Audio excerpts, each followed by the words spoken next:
दोस्तों, इस मायावी संसार में आपका भी कहीं ना कहीं अपमान तो जरूर हुआ होगा। कोई छोटा या बड़ा व्यक्ति कभी ना कभी आपके आत्मा को तो जरूर ठेस पहुंचाया होगा, जो कि आपको काफी बुरा लगा होगा। और आप क्रोधित होकर सोच रहे होंगे कि हम अपना अपमान का बदला जरूर लेकर रहेंगे। दोस्तों, अगर आप इस कहानी को ध्यान से सुनते हैं तो आपका सोच बिल्कुल ही बदल जाएगा और अपमान क्या होता है इस जीवन में आप अच्छी तरह समझ पाएंगे। तो कहानी शुरू करते हैं। एक व्यक्ति एक गुरु के पास आया और उसने कहा, गुरुदेव, मैं यहां बहुत बड़ा धनी व्यक्ति हूं। मेरा यहां बहुत सम्मान है। सब लोग मेरी बहुत इज्जत करते हैं। मैं जहां जाता हूं लोग वहां खड़े हो जाते हैं। मैं चाहता हूं कि लोग मेरा ऐसा ही सम्मान करते रहें, मेरा कभी कोई अपमान ना करे। और अगर किसी ने कभी मेरा अपमान कर दिया तो मुझे क्या करना चाहिए? गुरु ने कहा, कल से मैं यहां एक प्रवचन दे रहा हूं। तुम्हें वह प्रवचन रोज सुनने होंगे। पूरे 10 दिन यहां मैं प्रवचन दूंगा। अगर तुमने इस 10 के 10 दिन पर वचन सुन लिया तो फिर तुम्हारा कोई अपमान ना कर सकेगा। व्यक्ति ने कहा, जी गुरुदेव, जैसा आप कहे मैं बिल्कुल वैसा ही करूंगा और पूरे 10 दिन आऊंगा और आपका हर प्रवचन बड़े ध्यान से सुनूंगा। गुरु ने अगले दिन से प्रवचन देना शुरू कर दिया। वह व्यक्ति भी वहां उपस्थित हुआ और अपने साथ एक बड़ी और ऊंची कुर्सी लेकर आया और उस कुर्सी को गुरु के बगल में लगा दिया। उस कुर्सी पर वह विराजमान हो गया। सभी लोग उस व्यक्ति के सामने खड़े हो गए। उसने सबको बैठने के लिए कहा और गुरु से कहा, गुरुदेव चलिए अपना प्रवचन शुरू कीजिए, मैं सुनने के लिए तैयार हूं। गुरु ने कहा, तुम यहां से उठो और पीछे जाकर खड़े हो जाओ, जब तक कि मैं ना कहूं मत बैठना। यह बात सुन उस व्यक्ति को बड़ा अजीब लगा। फिर भी वह उठा और पीछे जाकर खड़ा हो गया। गुरु ने अपना प्रवचन देना शुरू किया। बहुत देर हो गई, पर गुरु ने उसे बैठने के लिए कहा ही नहीं। उसने गुरु को प्रवचन देते समय रोककर कहा, गुरुदेव, आप कुछ भूल तो नहीं गए हैं? मैं अभी भी खड़ा हूं। गुरु ने कहा, कोई बात नहीं, तुम अभी खड़े रहो। पूरा प्रवचन समाप्त हो गया, पर गुरु ने उस व्यक्ति को बैठने के लिए कहा ही नहीं। सभी लोग गुरु को प्रणाम कर वहां से चले गए। वह व्यक्ति गुरु के पास आया और कहा, गुरुदेव, आपने मुझे पूरे प्रवचन के दौरान पीछे खड़े रखा। वह व्यक्ति गुरु के पास आया और कहा, गुरुदेव, आपने मुझे पूरे प्रवचन के दौरान पीछे खड़े रखा। आपने तो मुझे बैठने के लिए कहा ही नहीं। गुरु ने कहा, कोई बात नहीं, अब तुम जा सकते हो।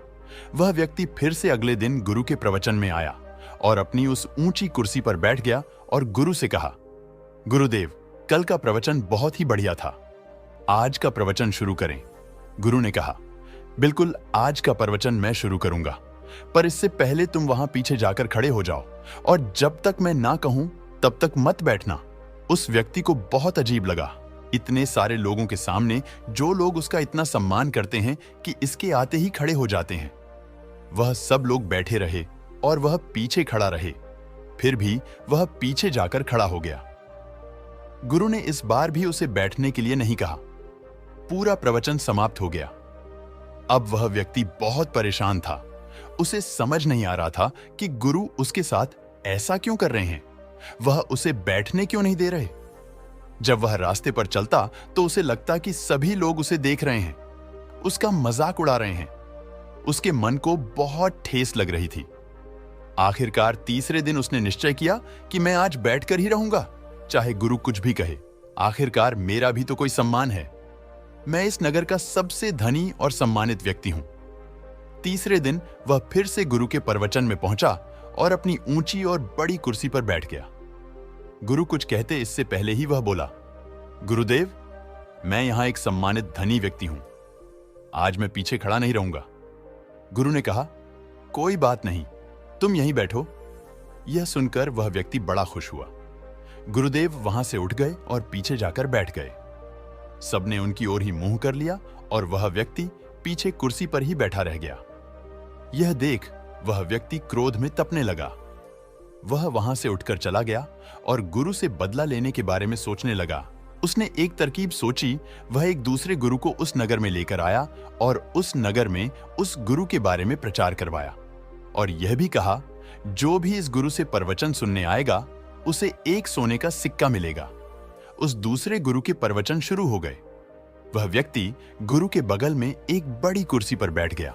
जब लोगों को पता चला कि उस दूसरे गुरु की प्रवचन सुनने से एक एक सोने का सिक्का मिलता है, तो सारे के सारे लोग उस दूसरे प्रवचन में कूद पड़े। वहां बहुत भीड़ इकट्ठी हो गई। आसपास के गांव के लोग भी आने लगे। वह व्यक्ति भी सीना चौड़ा करके हर एक व्यक्ति को एक एक सोने का सिक्का बांटता।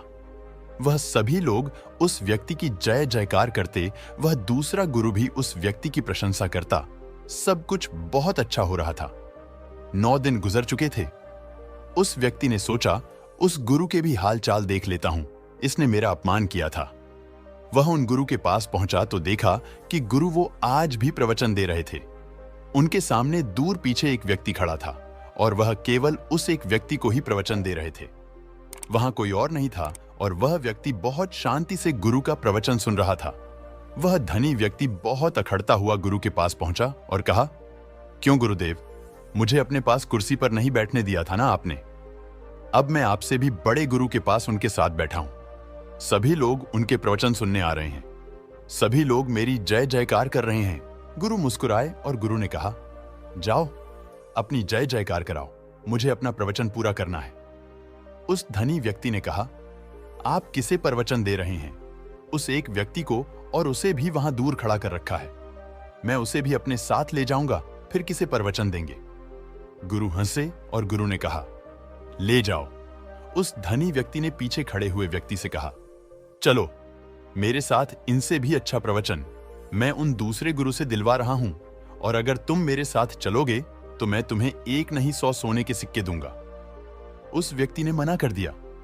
उस धनी व्यक्ति ने फिर से कहा, चलो 1000 सिक्के देता हूं। उस व्यक्ति ने फिर से मना कर दिया। उस धनी व्यक्ति ने कहा, चलो यह सब छोड़ो, 10,000 सिक्के देता हूं। उस व्यक्ति ने फिर से मना कर दिया। उस धनी व्यक्ति के अहंकार को ठेस पहुंच रही थी। उसने कहा, इतना दूंगा कि तुम्हारी 7 पुश्ते बैठकर खाएंगे, जमीन भी दूंगा और 1 लाख सोने की सिक्के भी दूंगा। उस दूर खड़े व्यक्ति ने मना कर दिया और कहा, अगर तुम यहां से चले जाओगे तो जितना चाहोगे उतना धन दूंगा, जितनी जमीन कहोगे उतनी दूंगा, राज्य मांगोगे तो वह भी दे दूंगा। यह बात सुनकर उस धनी व्यक्ति के समझ में नहीं आया कि यह सामने खड़ा हुआ व्यक्ति कौन है। उसने गुरु से पूछा, गुरुदेव यह कौन है? गुरु ने कहा, यह है इस देश के राजा है। उस धनी व्यक्ति ने ध्यान से देखा और राजा को पहचान लिया।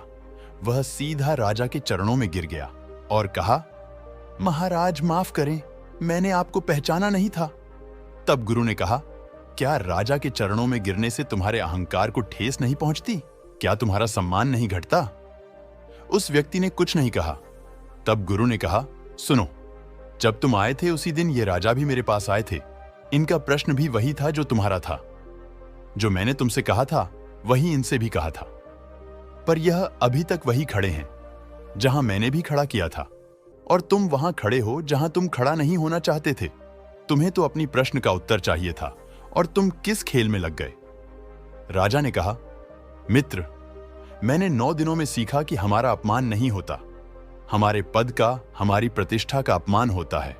जब हम अपने आप को किसी बाहरी वस्तु से जोड़ लेते हैं तब हमारा अपमान होता है।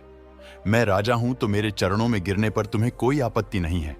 कोई गरीब होगा तो उसके चरणों में तुम गिर ना सकोगे, और अगर गिर गई तो तुम्हारा पद और तुम्हारी प्रतिष्ठा तुम्हें अपमान का एहसास कराएगी।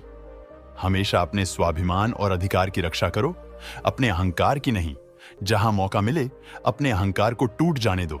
मैं यहां 9 दिनों से खड़ा हूं और मेरा अहंकार तहस नहस हो गया है।